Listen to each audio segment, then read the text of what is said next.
Hello बच्चों, आइए इस प्रश्न को देखते हैं। बहुलता में पाए जाने वाले प्रोकैरियोटिक जीव जो मानव द्वारा दूध से दही जमने और प्रतिजैविकों के उत्पादन हेतु सहायक हैं, निम्नलिखित श्रेणी में समूहबद्ध किए गए हैं।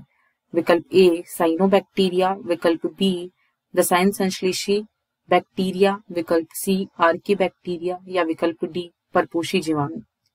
इस प्रश्न की जो मुख्य अवधारणा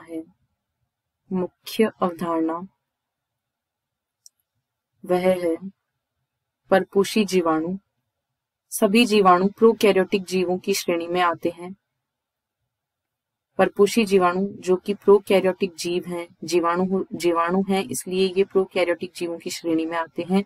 ये प्रकृति में बहुत अधिक संख्या में पाए जाते हैं या प्रकृति में बहुलता से पाए जाने वाले जीव होते हैं तथा इनमें से अधिकांश जीवाणुओं का मनुष्य के जीवन संबंधी विभिन्न गतिविधियों में महत्वपूर्ण प्रभाव पड़ता है। मनुष्य के जीवन संबंधी विभिन्न गतिविधियों में इनका अहम योगदान होता है या ये इन गतिविधियों को प्रभावित करते हैं। इनमें से कुछ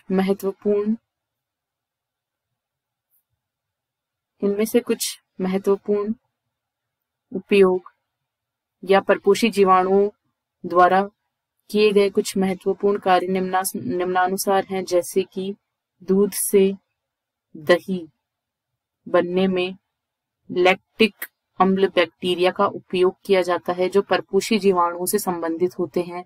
इसके अलावा प्रतिजैविकों के उत्पादन में भी इन जीवाणुओं का उपयोग किया जाता है। प्रतिजैविकों के उत्पादन में भी परपोषी जीवाणु का उपयोग किया जाता है।